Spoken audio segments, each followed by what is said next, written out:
Hello everyone, my name is Alexander and today I will watch with you another video about history of America and also I should say I don't know English well and forgive my mistakes and pronunciation. I'm learning English only 1 year and now we will watch the American Revolution from Oversimplified Part 1 and also you can subscribe and leave a like. I will appreciate it. Yes. And okay, let's go. I hope you'll enjoy this video with me. Yes.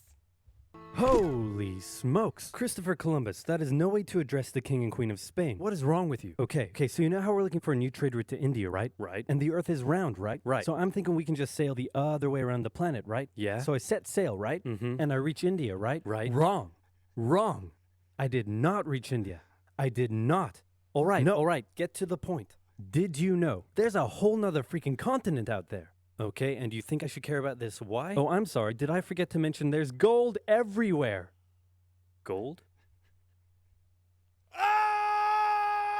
Columbus landed in Central America in October 1492, and he had the time of his life. And by that I mean he went on a huge theft and murder spree. He stole gold, jewelry, people, and a hammock. And then he returned to show off all of his riches, including a few previously undiscovered items such as tobacco, the pineapple, turkeys, and a hammock. Now I know what you're thinking, but oversimplified, Columbus didn't discover America, the Vikings did. And you'd be partially right. In the 11th century, Leif Erikson was the first European to land in America. But hey, if you love Vikings so much, then why don't you check out today's sponsor? Vikings War of Clans is a mobile game. Yes, I like his video very much and his ads, it's a great, he's doing it well and but I here want to improve to know little about culture. Forgive me, oversimplified. Okay, let's go. Bonus of 200 gold coins and a protective shield. Don't forget to look me up and join my Vikings clan under my nickname Oversimplified. Now where was I? Oh yeah, Columbus, time of his life, hammock. And suddenly the race was on to explore and conquer the New World. After a couple centuries of warring with the natives and each other, the European powers had claimed quite a lot of land, including this area, which both the English and the French claimed as theirs. One day the French said, I'm gonna build some forts along here, and the English were like, could you not? And the French said, sorry, but no, I could not. And they went ahead and built their forts, which pissed off the English, so they sent an up-and-coming British lieutenant colonel by the name of George Washington with a combined force of British troops and Native Americans. After a short battle, the French commander said, all right, we surrender. Okay boys, pack it up, there's surrender. Oh, sorry, was I not meant to split his head open with a tomahawk?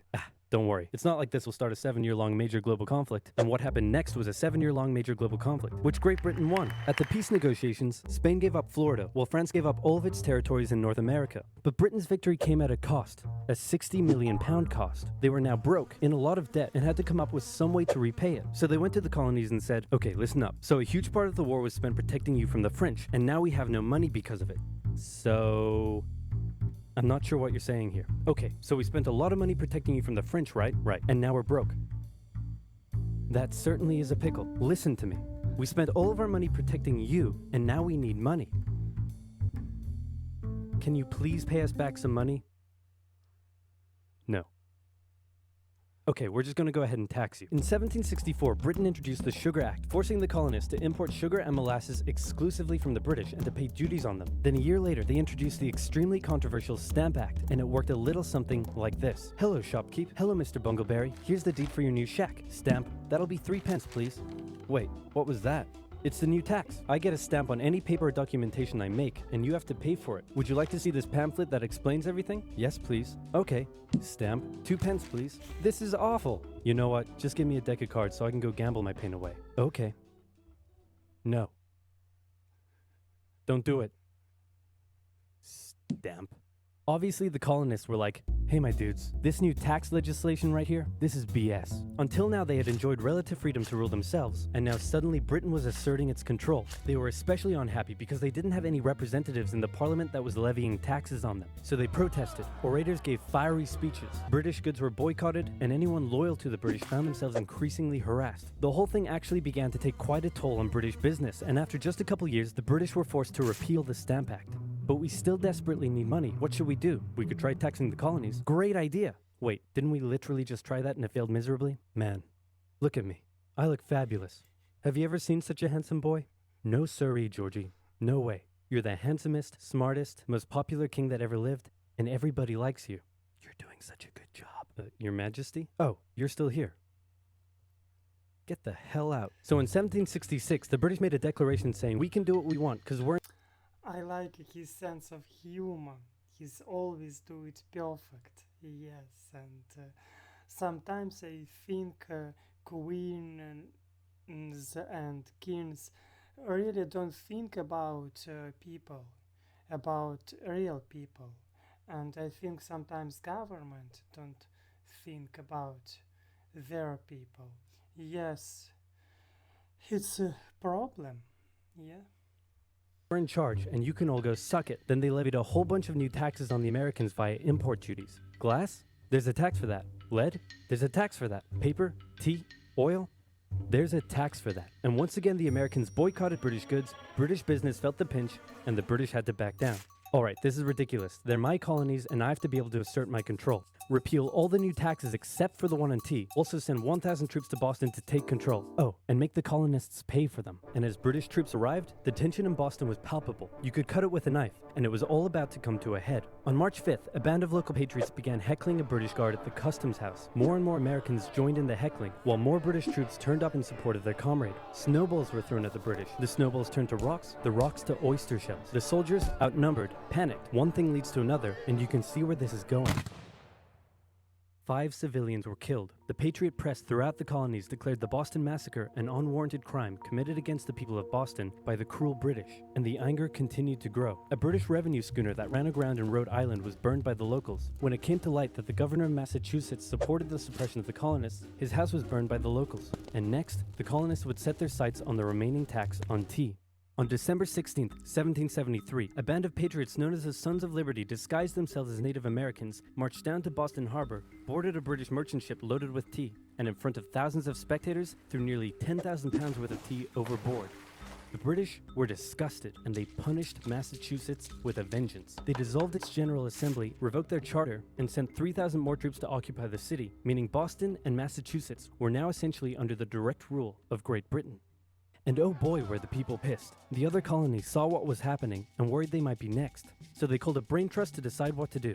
56 delegates from 12 colonies gathered and met in Philadelphia at the First Continental Congress, and the roll call read like a who's who of America's finest thinkers. I'm talking lawyers extraordinaire Johnny A. and Johnny J., experienced military commander George Washington, businessman and future alcoholic beverage Samuel Adams, fiery orator Patty H., guy who married a rich lady, Big J. Dickinson. And while they weren't present at the first Congress, soon names like James Madison, Benjamin Franklin, Thomas Jefferson, and much later Alexander Hamilton would all serve time in the Continental Congress. The question now, though, was what to do about the British. After much bitter debate and disagreement, they eventually agreed on an amazing solution. They would simply ask the British to stop. Can you stop? No. It didn't work. Okay, then tell the local militias to start arming and be ready at a minute's notice. And across the colonies, these Minutemen stood ready for the beginning of the American Revolutionary War. Now, having your colonies in open rebellion is one thing. Once they start arming themselves, that's when it really hits the fan. So British General Thomas Gage ordered 700 troops from Boston out into the rebel-controlled Massachusetts countryside to destroy stores of arms and ammunition held by the rebels in Concord. The British set out in the middle of the night. Patriots including Paul Revere rode ahead to warn that the British were coming, giving the rebels time to prepare. The two sides met in Lexington as the sun began to rise. They faced off against each other, and in the confusion, somebody shot first.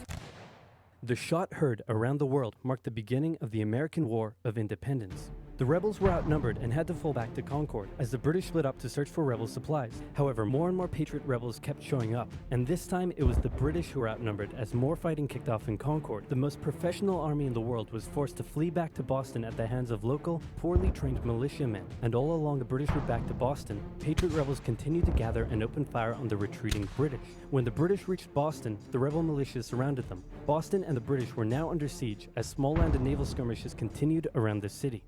And the British would suffer another embarrassing blow, this time in upstate New York. Colonel Benedict Arnold concocted a plan to take the British stronghold Fort Ticonderoga, which held a large amount of guns and ammunition. He set off towards the fort alone, hoping to recruit men along the way, when he came across the Green Mountain Boys, led by Ethan Allen, who as it turned out, had the exact same plan he did. So they decided to work together. But I'm in charge. No, I'm in charge. No, I'm in charge. No, I'm in charge. No, I'm in charge. No, I'm in charge. No, I'm in charge. This went on for some time, until the Green Mountain Boys threatened to go home, and Arnold had to concede. The group raided the fort at night while the Redcoats were asleep, and they caught them completely by surprise, taking the fort and all of its munitions with almost no resistance. Wow, great job, Ethan. Very impressive. By the way, what happened to that other guy we sent to take the fort? Who? Benedict Arnold. Never heard of him. Ouch. What the fuck? Nobody knew what was going on. The colonies were in open rebellion, and for now, they even seemed to be winning. So King George fired General Gage, replaced him with General William Howe, and ordered the rebellion to be put down immediately. Okay, the British are definitely going to retaliate for all of this, so we should probably put together a proper army. First, we need to pick a commander-in-chief, and I think we can all agree that that job should go to the man, the myth, the legend, George Washington. My friends, I am humbled and honored that you would consider me for such an important role. I did not expect for this. All right, you've been showing up in a military uniform every day for the last 10 months. We all know you wanted this, so cut the crap, George. Dude. Uncool. So Washington began his journey up to Boston to take command of the newly established Continental Army, just as the British made their first major attempt to break the siege. They made plans to take the high ground on Bunker Hill, but spies warned the Continentals of the British plans, so they fortified Bunker Hill and set up defensive positions on nearby Breed's Hill. The day of the battle came, and as the British advanced, a barrage of Continental gunfire was opened up on them. Twice they tried to climb the hill, twice they were pushed back. The battle lasted 3 hours until the Continentals finally ran out of ammunition and had to retreat, allowing the British to take the hill. While technically a British victory, they suffered nearly 1,000 casualties to the Continentals' 400. The colonists showed the British that this wasn't just a rebellion, it was war, and they were ready for it. But one thing they weren't sure about was why they were fighting. While some radicals were starting to throw around the I word, most hoped to eventually repair their relationship with Great Britain. So they sent a letter to King George saying, "Hey man, looks like things aren't going your way. Remove the taxes and let's be friends." I'm gonna kick your ass. Send that to the colonies. Your Majesty, your handwriting is terrible. Are you sure? Just do it. What does it say? He's gonna lick my... Gross. So for the remainder of the year, small engagements continued to occur around the colonies. The British burned down the towns of Falmouth, Massachusetts and Norfolk, Virginia as revenge for earlier anti-British incidents. These actions played right into the hands of patriot propaganda. Overseas, the British were seen as brutes, and the French and Spanish would soon begin sending supplies to the rebel cause. During this time, there was also minor fighting going on between patriot and loyalist militias in the southern colonies. Benedict Arnold was still on a mission to win some personal glory for himself, so he headed up an attempt to invade Canada in a two-pronged attack. The Continentals managed to capture some British forts and the city of Montreal, but a harsh snowstorm with some smallpox on the side saw them defeated and pushed back at Quebec City, and they were forced to retreat all the way to Fort Ticonderoga. Speaking of which, remember all those guns and ammunition? Well, this guy's got a plan for what to do with them. He uses oxen to drag 120,000 pounds of artillery for 2 months through the harsh winter, 300 miles all the way to Washington and his Continental Army surrounding Boston. Boom.